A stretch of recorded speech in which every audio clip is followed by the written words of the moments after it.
Albert Einstein dijo en una ocasión que todos los niños son genios al nacer, y las recientes investigaciones parecen indicar que todo el mundo conserva la capacidad de funcionar como un genio, siempre que haya en el campo adecuado. Lo que deseamos decirles en esta sesión es que ustedes son genios. Ustedes tienen la capacidad de funcionar a niveles excepcionales en al menos un campo de su vida, si es que pueden localizarlo. El doctor Howard Gardner, de la Universidad de Harvard, ha escrito un libro llamado Frames of the Mind, Estructuras del Cerebro, en el que estudia el hecho de que en la vida escolar solo se miden dos tipos de inteligencia, la inteligencia matemática y la verbal, y que se considera que uno es inteligente en la medida en que disponga de capacidades matemáticas o verbales. Las pruebas estadounidenses de rendimiento académico, todas las pruebas de ingreso y de selectividad universitarias, se basan en las capacidades verbales y matemática. Pero Gardner ha averiguado que también se puede tener inteligencia artística, inteligencia mecánica, intuitiva, musical, y la más importante de todas para lograr el éxito en la vida, de hecho, una de las bases de este curso es la inteligencia social, la capacidad de llevarse bien con los otros. Mi hijita Cristina tiene 7 años. Puede que Cristina no saque unas notas extraordinarias en matemáticas o en lectura, pero les diré una cosa. Cuando se trata de llevarse bien con la gente, Cristina es dinamita pura. Y, al ser así, sabemos que siempre que la animen y le den apoyo, nunca tendrá problemas en la vida. Volvamos al punto principal. Usted es un genio.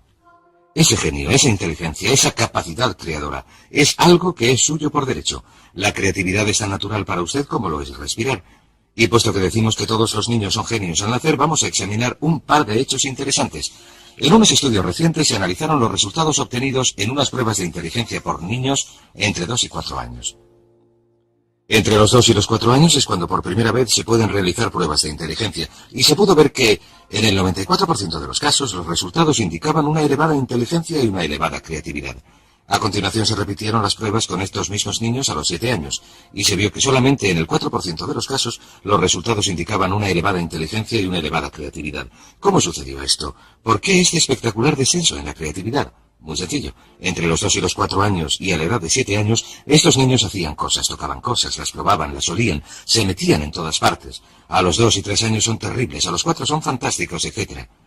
Lo que pasó es que averiguaron que cuando hacían estas cosas sus padres se enfadaban, sus profesores se enfadaban, sus hermanos se enfadaban, les gritaban, les daban azotes y les desanimaban a la hora de hacer cosas nuevas, de explorar el mundo con el tipo de entusiasmo que los niños ponen en estas cosas. Averiguaron que si uno quiere salir adelante tiene que hacer lo que se espera de uno, así que con el tiempo se volvieron pasivos. Empezaron a ir al colegio y les sentaron en filas ordenadas. Hablaban cuando levantaban la mano, les decían cuándo podían ir al baño, etc.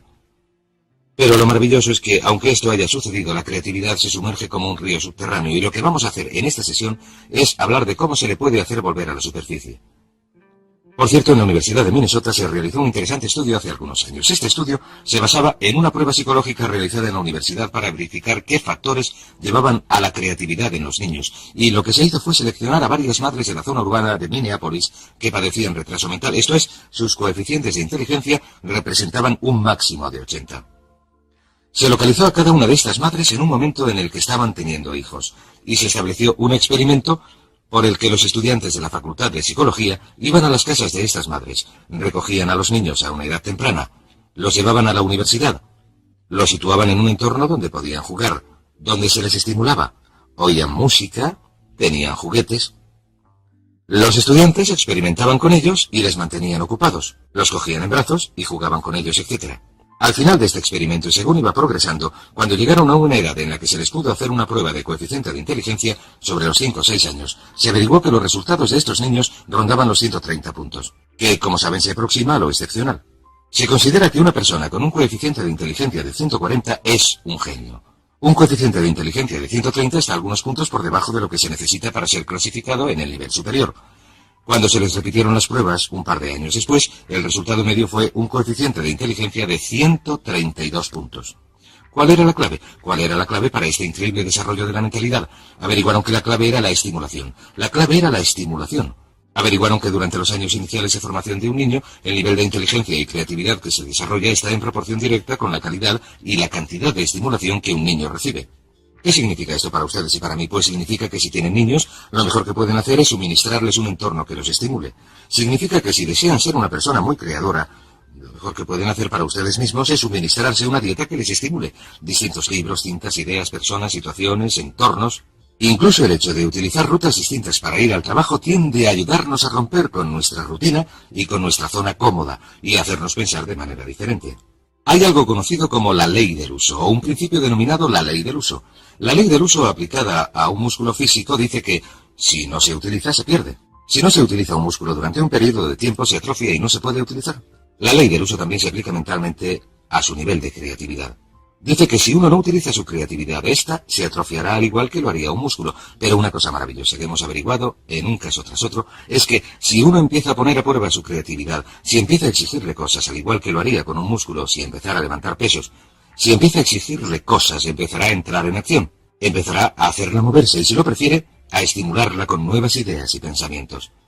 Así que la clave consiste en empezar a estimular su mente alimentándola con todo tipo de cosas que hagan que rompa con la rutina habitual. Hay otro aspecto interesante de la creatividad que resulta importante: el lenguaje. Una de nuestras averiguaciones consiste en que una de las correlaciones más estrechas en nuestra sociedad, la correlación directa con el éxito en cualquier campo, es la que existe entre el éxito y el conocimiento verbal. La persona media de habla inglesa utiliza menos de 1.200 palabras en su vocabulario diario, de un total de unas 500.000 palabras posibles. Hemos averiguado que el nivel de creatividad y la inteligencia del individuo están en proporción directa con el número de palabras cuyo significado conoce y que puede utilizar en una conversación. Por cierto, existen dos tipos de palabras: las que nunca se utilizan en la conversación, las que solamente se leen, pero también existen las que utilizamos continuamente en la conversación. La persona media solamente emplea 1.200. El niño medio, hasta los 5 años de edad, aprende a identificar y conocer el significado de unas 5.000 palabras. El adulto medio aprende 5.000 palabras al año, de modo que, cuantas más palabras se aprendan, más creador se hace el individuo. Lo que nos lleva a otra ley, denominada la ley de la creatividad. La ley de la creatividad dice que en la vida actual todo se inicia con las ideas, El éxito, el progreso, la felicidad, la prosperidad, el desarrollo de la vida de uno, dependen directamente de la calidad y cantidad de ideas que se desarrollen. Y lo que es sorprendente, si uno se centra en la cantidad de ideas, y yo he dedicado una enorme cantidad de trabajo al pensamiento creador, si uno se centra en la cantidad de ideas, se dará cuenta de que la calidad de las ideas es función de su cantidad. Hay quienes dicen que solamente van a desarrollar unas cuantas ideas. Esta es la gente con miedo al fracaso, con miedo al rechazo. Si uno se centra en generar una elevada cantidad de ideas nuevas que de algún modo mejorarán las cosas, ¿qué es la creatividad? La creatividad es la capacidad de producir mejoras. La creatividad sencillamente consiste en la capacidad de generar mejoras. Cualquiera que sea capaz de producir mejoras es una persona creadora. Si se puede mejorar el modo de controlar al niño, si se puede mejorar el modo de resolver una situación social, si se puede mejorar el modo en que se cocina un plato, se arregla el coche, se trabaja en el jardín, se elabora un plan de marketing, se hace un anuncio, cualquier cosa que haga que algo mejore es un acto creador. No es necesario componer sinfonías o escribir novelas o pintar cuadros. Lo único que hay que hacer es mejorar las cosas. Una serie de pequeñas mejoras puede producir unas diferencias extraordinarias en el rendimiento. De modo que la ley de la creatividad dice que el futuro, o el éxito, la felicidad, en muchos casos la longevidad, estarán determinados por la calidad y cantidad de las ideas que uno produce. Pero, ¿qué es lo que controla la creatividad? En mi opinión, 3 cosas. La primera, las experiencias del pasado. Si uno se ha educado en un entorno, especialmente durante la infancia, en el que se le ha animado a pensar con creatividad, entonces será una persona creadora. A nuestros hijos, desde luego, hagan lo que hagan, siempre les decimos lo inteligentes que son, lo creadores que son, lo interesantes que son, lo divertidos que son. Y cuando están cerca de nosotros, siempre hablamos delante de ellos de lo creadores y listos que son nuestros hijos. Así que nuestros niños creen que son pequeños genios, y probablemente, puesto que son nuestros hijos, no andan muy equivocados. En segundo lugar está el hecho de que el autoconcepto de un adulto con respecto a la creatividad es muy importante. ¿Se considera usted una persona creadora? Pues bien, como dijo Henry Ford, y ya lo hemos comentado antes, tanto si cree que lo es, parafraseando sus palabras, como si cree que no lo es, tendrá razón. Si su autoconcepto consiste en que se dice, creo que soy una persona creadora, esto es lo que se convertirá en su realidad. La mayoría de la gente cree que no son especialmente creadores sencillamente porque no han puesto a prueba sus capacidades creadoras desde hace tiempo. El tercer campo que determina su creatividad es su entorno actual. Si usted está en un entorno que fomenta la creatividad, que fomenta las ideas nuevas, verá que se le ocurren ideas. Tom Peters, en su libro In Search of Excellence, Buscando la Excelencia, dice algo estupendo. Dice que si les dejáramos, la gente nos ahogaría en ideas. Dice que las empresas más prósperas son aquellas donde continuamente se genera una enorme calidad y cantidad de buenas ideas. Dice que el éxito comercial está en proporción directa con la cantidad de ideas buenas o nuevas, o de ideas nuevas para producir mejoras. Así que examinen esos 3 puntos, estudien cuál fue su experiencia pasada con sus padres. En mi caso, mis padres me desanimaron de cualquier idea que pude tener en cuanto a hacer algo que no fuera exactamente lo esperado, porque mis padres eran una gente con muchos temores. Vivieron la depresión y la Segunda Guerra Mundial, etc. Mi autoconcepto me decía que no tenía ninguna creatividad, y mi entorno en muchas situaciones era del tipo en el que había que hacer lo que se esperaba de uno para salir adelante. Pero si empezamos a desprendernos de estas cosas, si empezamos a darnos cuenta de que somos creadores, entonces empezamos a hacer que esto se convierta en nuestra realidad. Ahora bien, existen dos tipos de personalidades, lo que llamamos la personalidad mecánica y lo que llamamos la personalidad adaptable. La principal diferencia entre estos dos tipos consiste en que la personalidad mecánica es rígida y la personalidad adaptable es flexible. La personalidad mecánica tiende a ser dogmática. En otras palabras, quienes la tienen dicen tajantemente que las cosas son de una manera, hacen declaraciones que podríamos definir como en blanco y negro. Todo es sí, no, arriba, abajo, blanco, negro. Son casi absolutistas. La declaración de un absolutista es esto es así absolutamente. La persona adaptable tiene una mentalidad abierta. Siempre está dispuesta a considerar distintos enfoques. Se dan cuenta de que una pregunta nunca queda contestada, así que siempre están preguntando. Siempre están haciendo más preguntas. Dicen cosas como ¿qué os parece esto? ¿Qué os parece si hacemos aquello? ¿O por qué no probamos esto? O esa podría ser otra idea. Y tienden, si lo prefieren, a ser fluidos. Si se plantea una idea nueva, si acaban de tomar una decisión y se plantea una idea nueva, dejan la primera y adoptan la segunda. Son muy flexibles. Y verán que las personalidades adaptables son las personalidades con más éxito, las más felices. De hecho, existe una relación directa entre un amor propio reducido y la falta de seguridad. Falta de seguridad. La gente recurre a su inseguridad. Y la gente con un elevado amor propio con seguridad, los que están satisfechos consigo mismos, están dispuestos a cuestionar las ideas. De modo que pregúntense en qué lugar del gráfico se sitúan ustedes en cuanto a tener una personalidad mecánica o adaptable. Y he aquí 4 preguntas fáciles que se pueden hacer, 4 maneras fáciles de analizarse. Pregúntense lo siguiente: ¿con qué facilidad en una escala de 1 a 10 pueden hacer una de estas manifestaciones? Número 1. ¿Con qué facilidad pueden decir me he equivocado, no tenía razón? Me he equivocado, no tenía razón. Verán, las personas adaptables, las personas flexibles y fluidas están dispuestas a reconocer que se han equivocado, y las personas mecánicas, o si lo prefieren, rígidas, son las que no pueden admitir que se han equivocado, de modo que lo que hacen es esforzarse por ocultar su error. Trabajan mucho para defenderse y proteger sus errores en lugar de decir me he equivocado. Una vez que uno ha dicho me he equivocado, no hay nada que discutir, entonces uno se puede dedicar a hallar la solución. He aquí otra manifestación. ¿Con qué facilidad, en una escala de 1 a 10, pueden decir he cambiado de opinión, es verdad, antes me parecía buena idea, pero he cambiado de opinión? La capacidad de cambiar de opinión es el distintivo de una persona flexible. ¿Con qué facilidad pueden decir no lo sé, en una escala de 1 a 10? Si alguien, un hijo, un padre, un jefe, les hace una pregunta, ¿con qué facilidad pueden decir no lo sé? O manifestación final, ¿con qué facilidad pueden decir necesito ayuda, no lo puedo hacer yo solo, no tengo la capacidad suficiente, necesito que alguien me ayude, necesito ayuda, he cambiado de opinión, no lo sé?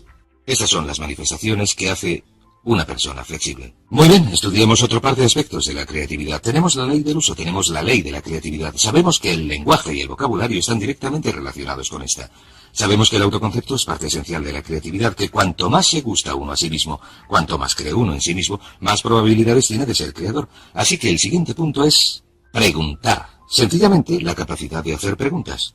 Cuanto más dispuesto esté uno a hacer preguntas una y otra vez, cuanto más dispuesto esté uno a decir qué pasaría si lo hiciéramos de otro modo, qué pasaría si cambiáramos, qué pasaría si hiciéramos lo contrario de lo que estamos haciendo, qué pasaría si hiciéramos más, si hiciéramos menos, si dejáramos de hacerlo por completo, estas son las preguntas de una persona creadora.